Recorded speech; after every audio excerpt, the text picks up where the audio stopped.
Este eres tú. Son las 4 de la mañana y estás tendido boca abajo sobre roca volcánica en algún lugar de una montaña que no puedes nombrar, con un rifle que pesa más de 6 kilogramos apuntando hacia un punto que está a 1400 metros de distancia. Tu corazón late a 52 pulsaciones por minuto porque aprendiste a controlarlo igual que controlas tu respiración. Afuera hace un frío que cala los huesos. Llevas 16 horas en la misma posición.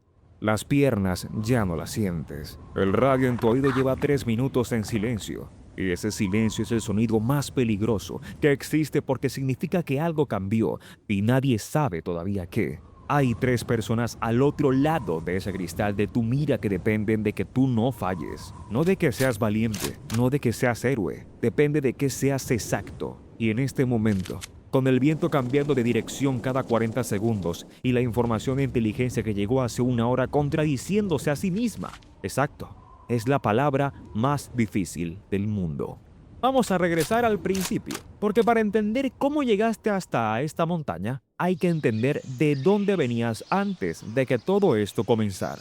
Creciste en un municipio del norte del país donde los muchachos tienen 2 opciones visibles desde la ventana de la secundaria. Trabaja en lo que haya o buscar algo más grande afuera. Tu papá trabajó 30 años en una planta de ensamble. Llegaba a casa con las manos llenas de grasa y los hombros caídos de cargar un turno de 10 horas. Tu mamá hacía rendir el gasto de maneras que todavía no entiendes del todo. Había semanas en que la cena era lo que había y no lo que se quería. No era miseria, era esa zona gris donde la dignidad y la escasez conviven, sin que nadie hable de ello en voz alta. Tu hermana menor se dormía con la tele prendida porque el silencio de la casa en las noches de quincena corta era demasiado pesado para una niña de 11 años. Tú lo sabías, aunque nadie lo dijera. Esas cosas no se dicen, se cargan. Tenías 17 años cuando viste por primera vez a un soldado en posición de francotirador durante un ejercicio de demostración en la feria del municipio.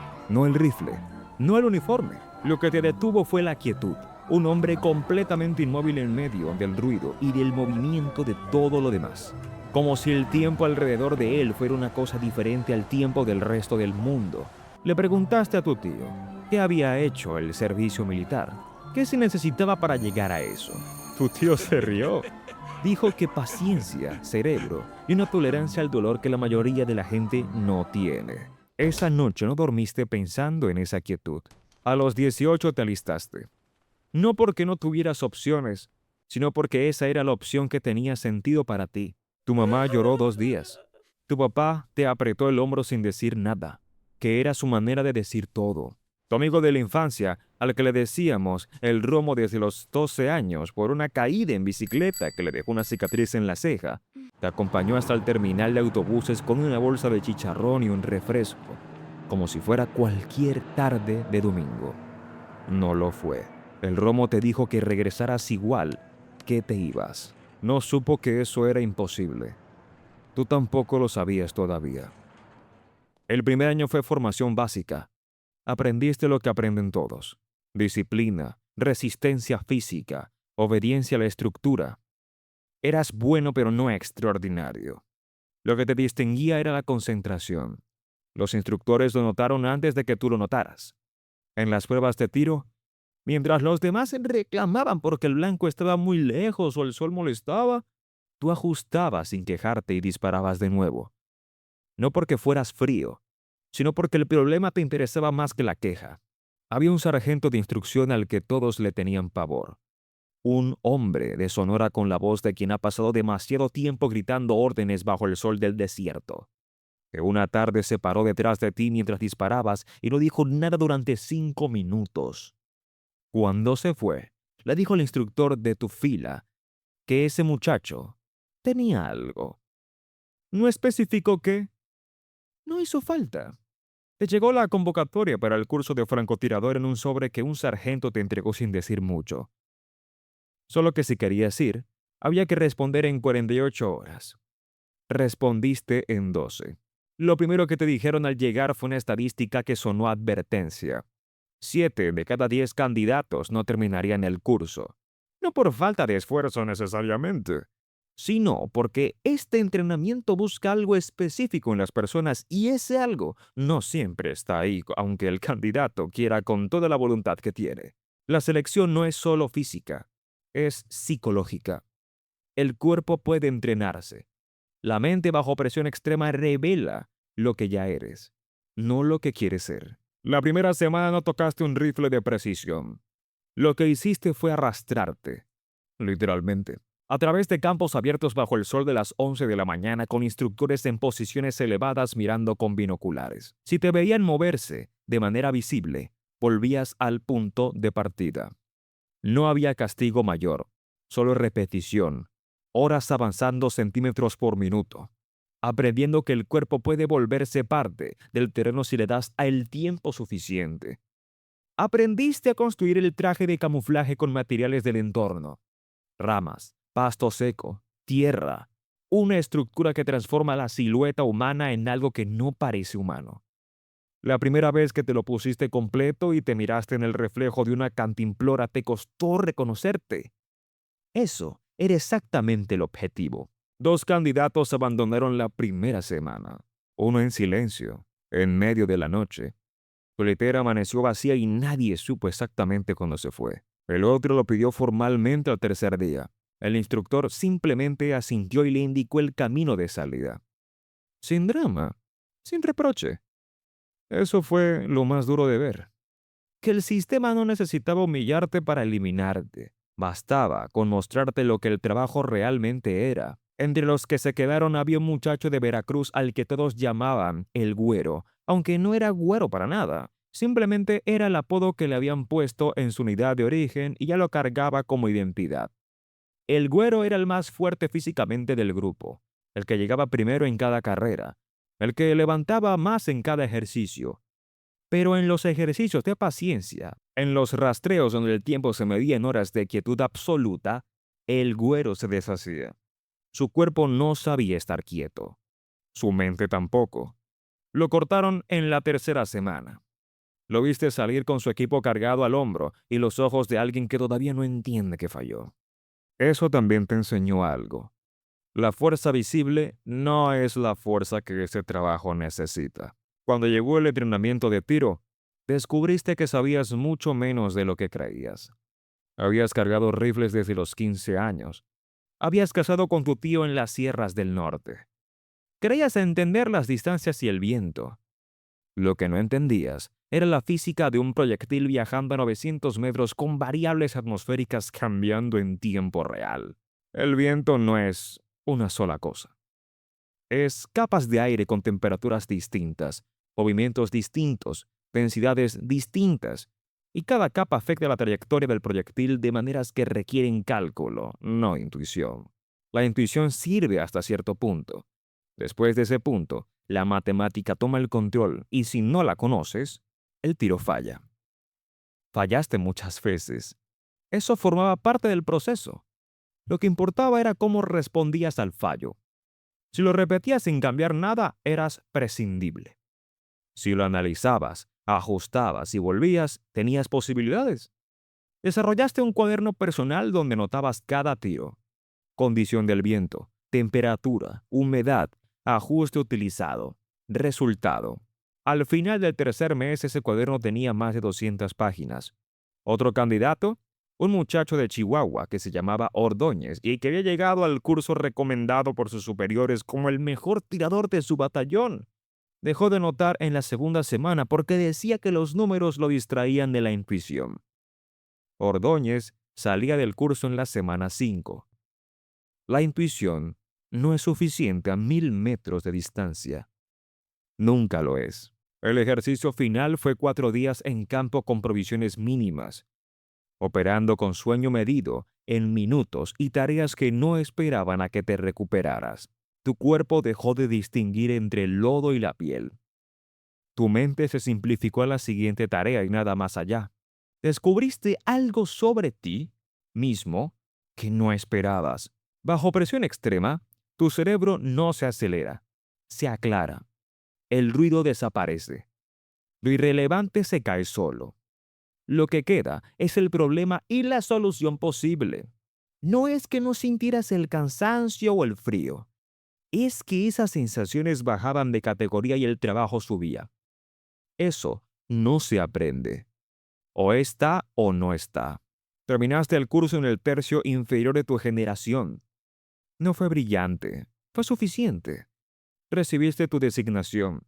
Te asignaron a un equipo y empezaste lo que sería el trabajo real. Tu compañero de equipo en esa primera etapa se llamaba Reyes, un suboficial con 4 despliegues anteriores y la mirada de alguien que lleva años procesando cosas que no tienen nombre en el lenguaje civil. Era callado de una manera que no era timidez sino economía. No desperdiciaba palabras porque había aprendido que las palabras también cuestan energía y la energía en operaciones es un recurso limitado. La primera semana trabajando con él te habló exactamente 11 veces fuera de instrucciones operativas.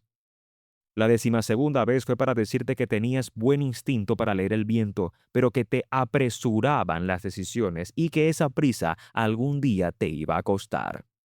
Tenía razón. Lo comprobaste meses después cuando en un ejercicio de evaluación adelantaste el reporte de posición segura antes de confirmar el perímetro completo y el instructor en jefe te señaló el error frente a todo el equipo sin levantar la voz, que es la peor manera de que te señalen un error porque el silencio alrededor de sus palabras lo hace todo más grande. Como observador, tu trabajo no era disparar, era todo lo demás. Calcular distancias, leer el viento, identificar y confirmar objetivos, documentar.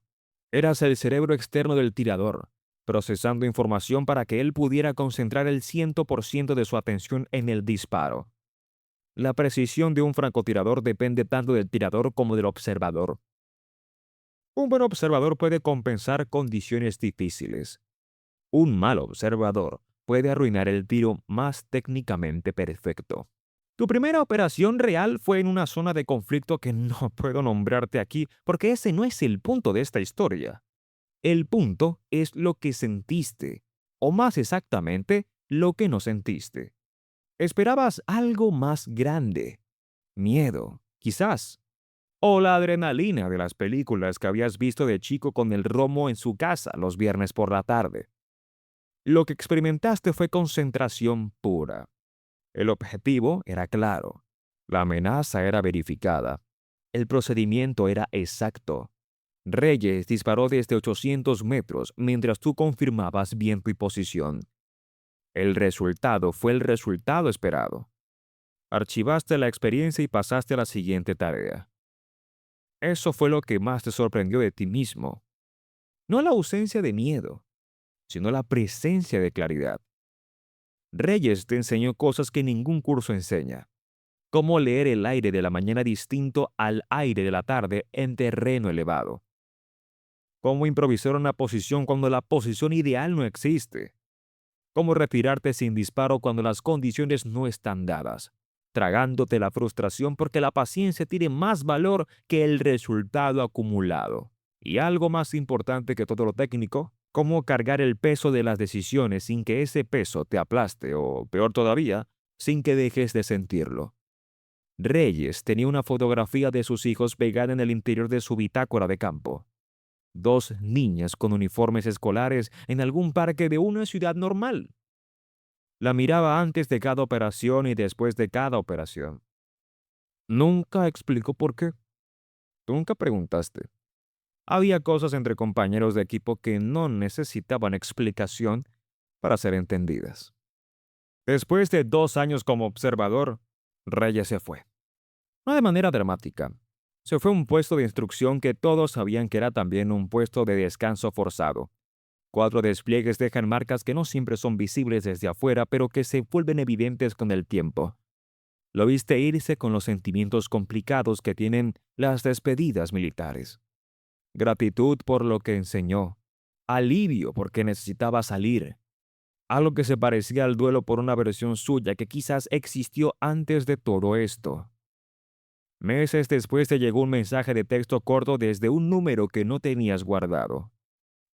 Solo decía que sus hijas ya andaban en secundaria y que el jardín de su casa estaba quedando muy bien. Entendiste todo lo que no decía ese mensaje. Tu nuevo compañero fue un suboficial más joven que llegó con rango superior pero con menos tiempo en terreno real. La jerarquía formal decía una cosa, la realidad operativa decía otra. Sin que nadie lo declarara explícitamente, te convertiste en el tirador, porque eso era lo que el equipo necesitaba. Tu primer disparo como tirador principal fue en condiciones casi perfectas.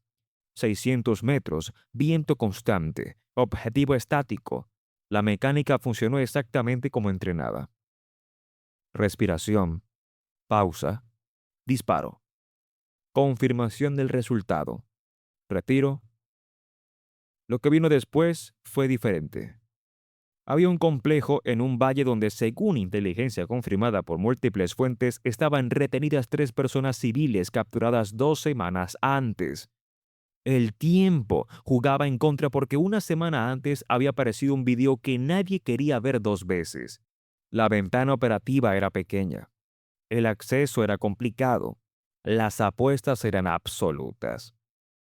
Te posicionaste a 1400 metros, que era más lejos de lo que habías disparado en condiciones reales. El viento en el valle era caótico, cambiando dirección cada pocos minutos por las térmicas del terreno. Tu nuevo compañero llamaba números que cambiaban antes de que pudieras aplicarlos. Esperaste horas mirando por el visor mientras el sol cruzaba el cielo y las sombras giraban lentamente.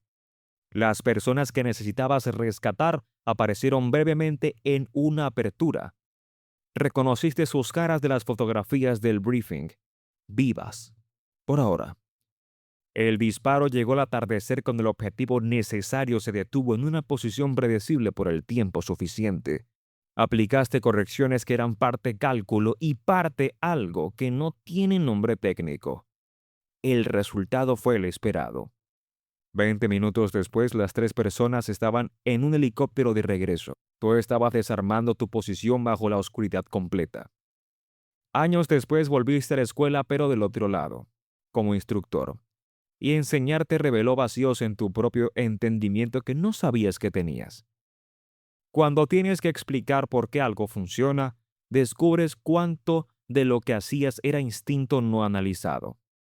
Analizar el instinto lo convierte en conocimiento transmisible. Te volviste mejor tirador enseñando a crear tiradores. Veías a los candidatos romperse contra la dificultad y aprendiste a predecir quiénes persistirían. No era el más fuerte físicamente. No era el más talentoso de manera natural. Era el que trataba el fallo como información en lugar de veredicto. El que ajustaba y continuaba en lugar de repetir el mismo error esperando resultados distintos. Entre tus candidatos hubo uno que venía de Oaxaca, de un pueblo donde la señal de celular llegaba mal y la carretera llegaba peor. Llegó sin nada especial a la vista y terminó en el tercio superior de su generación porque tenía esa cosa que nos enseña, la mente que se aclara cuando todo se complica. Lo viste y te reconociste. Eso fue lo más valioso que te dio la instrucción. Había también una candidata, la primera mujer en llegar tan lejos en ese programa, que venía de Guadalajara y que en la primera semana tuvo que escuchar comentarios que no voy a repetir aquí, pero que todos los presentes oyeron. Respondió con su desempeño durante las siguientes semanas de una manera que hizo que esos comentarios quedaran archivados en el silencio donde merecían estar. Terminó en el segundo lugar de su generación. La viste graduarse y sentiste algo parecido de orgullo, aunque no era exactamente eso porque no era tu logro. Era el suyo completamente. Extrañabas el trabajo. Esa es la verdad incómoda.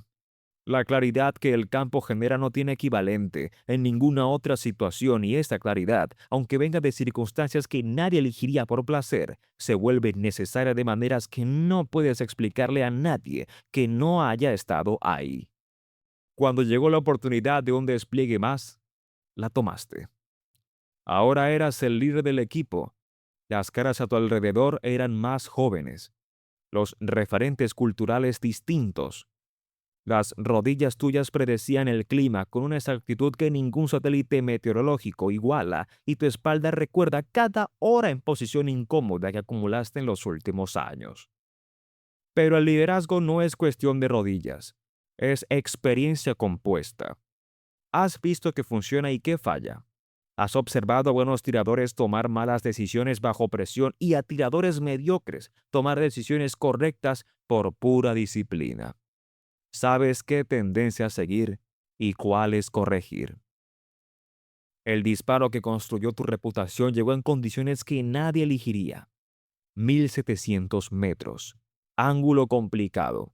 Viento variable. Presión de tiempo que no permitía la preparación habitual. El objetivo se movía entre vehículos en una pauta que creaba una ventana medida en segundos. Hiciste el disparo porque la alternativa era perder el objetivo y lo hiciste bien porque la alternativa era inaceptable. Después el equipo habló de ese tiro durante semanas con la exageración que el tiempo y la repetición agregan a todas las historias militares. No corriges las exageraciones porque la moral del equipo tiene valor. Pero en privado, ¿sabes cuánto contribuyó la física cooperando en el momento exacto? El viento se calmó 2 segundos. El objetivo dudó antes de moverse. Hay un margen en este trabajo que ningún nivel de habilidad puede eliminar completamente. Con el tiempo llegaste a ese nivel que no tiene título oficial, pero que los pares reconocen sin necesidad de documentos. Eres el que ha sobrevivido suficiente tiempo para volverse escaso. El que los soldados jóvenes buscan con preguntas que no le harían a sus instructores formales porque saben que has visto cosas que los manuales no contemplan. Rotas entre despliegues y desarrollo, evaluando tecnología nueva que promete eliminar las variables humanas del trabajo. Visores que calculan correcciones automáticamente. Rifles que ajustan por condiciones ambientales en tiempo real. Sistemas que prometen hacer el trabajo más preciso, eliminando al ser humano de la ecuación. ¿Entiendes lo que los ingenieros no entienden todavía? Las variables humanas son también lo que crea los juicios que ningún algoritmo puede replicar. La decisión de no disparar cuando todo indica que sí. La lectura de una situación que los datos no capturan completamente. El peso moral que mantiene el trabajo dentro de límites que sin conciencia se disuelven. Automatizar demasiado no es mejorar el sistema. Es remover lo que lo hace humano. Hay reuniones donde ingenieros con doctorados te presentan prototipos con la emoción de quien acaba de resolver un problema difícil, y tú escuchas con respeto porque son personas inteligentes, trabajando de buena fe. Pero al final de cada presentación tienes la misma pregunta que nunca sabes exactamente cómo formular. ¿Quién decide cuándo no disparar? Y la respuesta que los sistemas no tienen todavía es la respuesta que más importa. Tu último despliegue fue el más fácil técnicamente y el más difícil emocionalmente. Fácil porque las operaciones fueron dentro de rangos que ya conocías bien. Difícil porque sabías que era el último y saberlo cambia la percepción de todo. Miraste a tu equipo con una atención que antes distribuías diferente. Apreciaste tiros que en años anteriores habrían sido rutinarios. Guardaste experiencias que sabías que no volverían. Uno de los miembros más jóvenes del equipo, un muchacho de 19 años de Monterrey que llevaba 6 meses de servicio activo y que todavía tenía esa mezcla de nervio y entusiasmo que el tiempo inevitablemente equilibra, te preguntó una noche mientras esperaban en posición si el trabajo se volvía más fácil con los años. Le dijiste que no exactamente, que cambia, que lo que cambia no es la dificultad sino el lugar donde la guardas. Él asintió como si entendiera. Probablemente no entendía todavía. Lo entendería después. El último disparo fue sin dramatismo. Objetivo confirmado. Distancia medida. Condiciones estándar. Ejecución profesional. No supiste que era el último hasta que estabas en el transporte de regreso. Y entonces lo supiste con una certeza que no necesitó confirmación de nadie. Más de 20 años. Cientos de operaciones. Una cifra de resultados que dejaste de contabilizar porque contarla se sentía mal y no contarla se sentía peor. Así que encontraste una manera de vivir entre las dos. Formaste una generación de tiradores que está formando la siguiente. Hay técnicas que desarrollaste que se enseñan hoy a soldados que no conocen tu nombre y eso está bien. La institución sobrevive a los individuos. Eso es lo que debe hacer. Lo que traes de regreso no se puede dejar del otro lado. La vigilancia constante que en el campo te mantuvo vivo y que en el supermercado del barrio parece excesiva. Los sueños donde aparecen disparos que no hiciste y decisiones que se quedaron sin resolver. La dificultad de explicarle a tu familia qué pasó en esos años sin poder decirles qué pasó en esos años. La distancia que se instaló en relaciones que no sobrevivieron a la persona en que te convertiste. El Romo te visitó un año después de que saliste del servicio. Vivieron con su familia, su esposa y 3 hijos que corrían por el patio de tu casa con la energía quien no ha aprendido todavía que el mundo tiene bordes. Estuvieron toda la tarde. Comieron, contaron historias de la infancia que se sienten como si hubieran pasado en otra vida de otra persona. Cuando se fueron, el Romo te abrazó en la puerta y te dijo que se alegraba de que hubieras regresado. No dijo regresado de dónde exactamente. No hizo falta. Pero también esto, que es lo más difícil de decir sin que suene a justificación, hay personas que están vivas porque tú estuviste donde estuviste y fuiste exacto cuando tenías que serlo. Eso no borra lo demás, no cierra ninguna cuenta, pero es real y es tuyo y nadie puede quitártelo. El rifle está guardado en un estuche dentro de un closet que no habré seguido. Las habilidades permanecen debajo de lo cotidiano, oxidándose despacio pero disponibles. La identidad persiste bajo cualquier superficie civil que construyas porque no puedes desaparecer lo que aprendiste ni dejar de ser lo que te convertiste en todos esos años. Si llegaste hasta aquí, es porque este tipo de historias te mueven por dentro tanto como a nosotros nos mueve contarlas. Suscríbete, porque la siguiente historia va a llevarte a un lugar que no imaginas todavía, y te aseguro que no vas a querer perdértela.